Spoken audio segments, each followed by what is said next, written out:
ससुराल आकर बिगड़ गई। रचना की शादी को कई साल हो गए थे, सब बढ़िया था। छोटी बहू होते हुए भी वो बड़ी का हर फर्ज निभाती थी, क्योंकि बड़ी बहू तो आते ही अलग हो गई थी। रचना के सास ससुर को हर काम के लिए रचना ही लगती थी, फिर भी वो उसकी बुराई करना नहीं छोड़ते थे। और सबसे बड़ी बात, बुराई भी अक्सर उसके ही परिवार वालों से करते थे, जो रचना को बचपन से जानते थे, या फिर रचना की सहेलियों से, या खुद के मायके वालों से।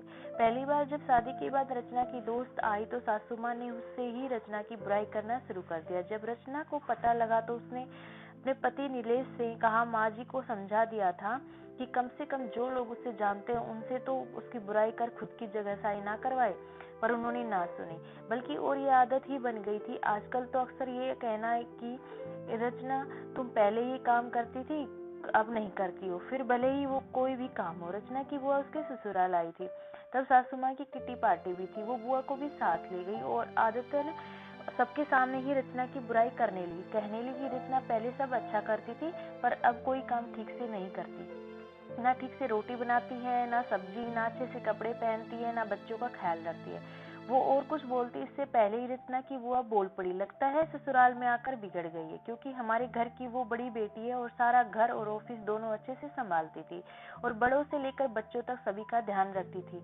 आपके यहाँ आकर बिगड़ गई है। ऐसा कीजिए, महीने 2 महीने जमाई साहब के साथ उसे मायके भेज दीजिए, हम सुधार कर भेज देंगे। अब रचना की सासू माँ का मुंह देखने लायक था। उन्होंने बोलने के लिए शब्द नहीं मिल रहे थे तो बस फिर उठकर चली गई, ये कहकर कि आती हूँ, जरा कोई बुला रहा है। और रचना की बुआ भी हंस मुस्कुरा रही थी।